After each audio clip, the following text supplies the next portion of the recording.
4 pavés. Dans ce restaurant de la vallée de Chevreuse, depuis ce week-end, les clients se pressent pour goûter au bœuf préparé par Jean-Louis. Un bœuf élevé à quelques kilomètres de là et que l'on apprécie particulièrement pour son goût. Le goût de la viande, qui est beaucoup prononcé sur la vallée de Chevreuse, parce que ce sont des bêtes qui mangent dans les marécages. Un lieu hostile pour les vaches françaises, mais qui fait le bonheur de ces bœufs et vaches au poil long, originaires d'Écosse. Plus petites et moins lourdes, elles s'y déplacent facilement et y mangent toutes les espèces, petits arbres compris. Cette Highland Cattle, littéralement cheptel écossais, appartient au parc naturel de la vallée de Chevreuse, car leur présence a un intérêt écologique majeur.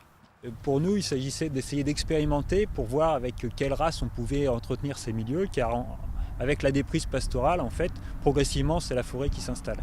On a un stade de friche arbustive, puis de forêt. Donc il y avait vraiment une perte de biodiversité qui était liée à l'abandon de ces prairies et la nécessité pour nous de remettre de la gestion pastorale sur ces espaces.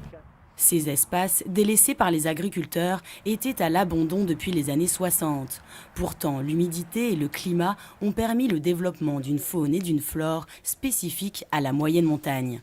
Sans l'action de ces vaches écossaises, ces espèces protégées auraient déjà laissé place à la forêt. Les premières vaches ont été achetées en 1994. Depuis, un cheptel reproducteur fournit 2 veaux par an.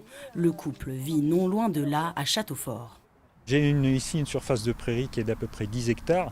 Donc pour maintenir les plantes rares, on a l'obligation de ne pas dépasser un certain nombre d'animaux sur une surface donnée. 12 bovins maximum peuvent vivre ensemble. Quand il y a surplus, les bœufs sont envoyés à l'abattoir, un moyen également d'équilibrer les dépenses. Cette année, 3 auberges des environs ont choisi de les proposer à leur menu. L'auberge de l'Artoire a reçu la semaine dernière une carcasse entière. Jean-Louis s'est chargé de la réception, mais aussi de la découpe des différentes pièces. Il s'attaque ici au collier et apprécie cet arrivage local.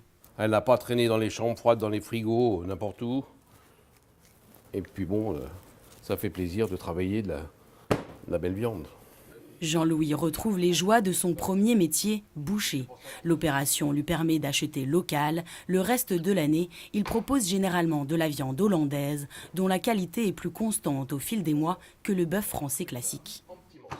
Nous, on préférerait acheter plus français, mais c'est une question de qualité et de prix. On ne pourrait pas proposer la viande à notre carte ou dans nos menus. Avec de la viande française, on ne pourrait pas appliquer ces prix-là. Ces prix avoisinent les 25 € le plat. Une autre saignante. Quelques jours plus tard, nous retrouvons Jean-Louis en cuisine. Le bœuf écossais est désormais sur la carte et les premiers clients du jour arrivent. L'année dernière, je l'avais fait un demi. Ça a eu du succès. Cette année, j'ai fait une bête entière. Cette année, il espère pouvoir satisfaire tout le monde. Allez, il est temps d'amener les plats en salle et de laisser les clients déguster. Ce couple d'Yvelinois ne semble pas déçu. Et autant faire travailler les producteurs locaux, déjà, puis aussi d'où elle vient surtout. On en connaît l'origine, on en est sûr.